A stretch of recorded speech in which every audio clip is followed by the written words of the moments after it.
Hello mga mami! For today's video, tara samahan niyo po ulit ako sa ating panibagong araw. Ito nga pala ay ganap pa nga kahapon mga mami. Tingnan niyo naman at pagkagising ko nga ito nga ang bumungad sa akin. Nakakatuwa naman itong magtatay na ito at napakasweet naman sa pagtulog. Yang higaan na ayan pala mga mami, matagal ko na ngang binilin. Maliit pa nga itong si Toffee. At dahil nga naitago ko nga ito mga mami, ayan na nga at nagamit pa nga nila ni Tanggol. Dahil araw nga ng linggo mga mami, kaya naman medyo tinanghali nga ako ng paggising. Kaya naman pagkagising ko nga pagkakape, ito na nga agad ang aking inasikaso, ang pagtitiklop ng damit. Yung mga nilabhan ko nga kahapon ito pa nga lang yung natuyo, itong mga dikulay. Dahil araw nga ng linggo mga mami, may trabaho ang Daddy Ajay, kaya naman si Kenta muna ang nakatoka diyan sa pagwawalis ng harapan. Tapos ay ito namang mga puti na hindi naman natuyo kahapon na ito nga at akin munang ipinainitan. At dahil nga naglilinis nga kami ng kuya kanila, kaya naman dyan na laang muna sila sa tambayan nila. Naka-schedule nga ang paglilinis namin ng bintana at ito nga tuwing linggo na laang napupunasan. Shoota. Tapos nga mga mami, yung natira ko nga na kamoting kahoy ay inilaga ko na rin din sa may kubo. Habang nilalaga ko nga yung kamoting kahoy ay nagtimpla na nga ako ng kape at mag-almusal nga muna tayo mga mami. Inilabas ko na lang din sa rep itong isda at sabi ko nga ay maibabad na para nga mailuto ko pananghalian. Dahil frozen pa naman yung isda ay sabi ko nga ay maglalaba na muna ako ng ilang pirasong basahan. Mahirap nga ang matambakan lalo na nga at mano-mano ko aring nilalabhan. Tapos pagkalaba ko nga ng basahan ay nagluto na nga rin ako ng ulam. Nagsiga nga ako ng ilang piraso at yun nga ilang piraso ay ipipirito ko naman. Lagyan ko nga lang ng magic sarap yan mga mami at eto nga at nilagyan ko rin ng kaunting oyster sauce. Feeling ko nga ay mas magiging masarap siya kaya naman wala lang. Sure.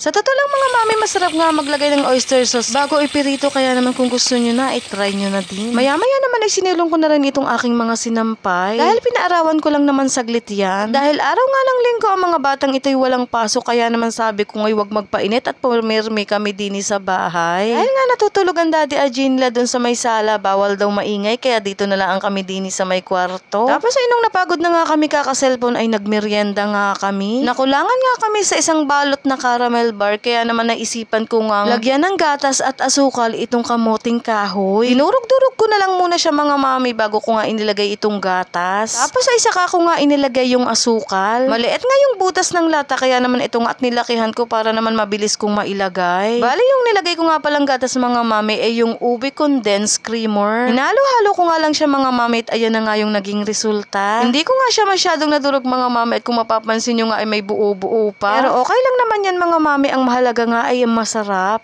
Sa merienda nga namin ay hinugasan ko na nga yung pinagkainan namin. Pagkatapos ay nag-volunteer naman ang dalawang batang ari na magpupunas daw sila ng sahig. Abay, very good nga ng very good kapag garni nga ang gagawin yung laro. Totoo lang mga mami ko, ano nga yung nakikita ng mga bata sa atin ay ginagaya talaga. Lagi nga nilang naririnig at nakikita pagkatapos kung magpunas ng sahig ay magwawalis ulit. Nakakatuwa naman ng mga batang ito at ina-idolize naman pala ang mami cheng nila. Pati nga itong pag-aasikaso ko sa mga gamit nila Topi ay talaga namang alam din nila. Sa totoo lang mga mami ay hindi ko nga inuutos yan sa mga batang yan. Thank you Lord at nakikita ko na magiging masinop itong mga pamangkin ko. Tapos ay magwawalis din daw sila doon sa labas. Nakakatawa pa nga sa mga batang yan. Yung isa daw ay magwawalis at yung isa naman ay magdadaspan. At para sa hapon na naman ay si Daddy Ajay na ang nagluto ng ulam. Naglaga nga lang siya ng papaya tapos itong dinaing niya na isda ay ipinirito niya. Sabi ko naman sa inyo mga mami, ito nga yung mga ulam na hindi kinakasawaan ng Daddy Ajay. Tara mga mami, sabay-sabay na po tayong kumain. Thank you Lord sa blessing. At yun lang muna ulit mga mami. Thank you for watching. God bless.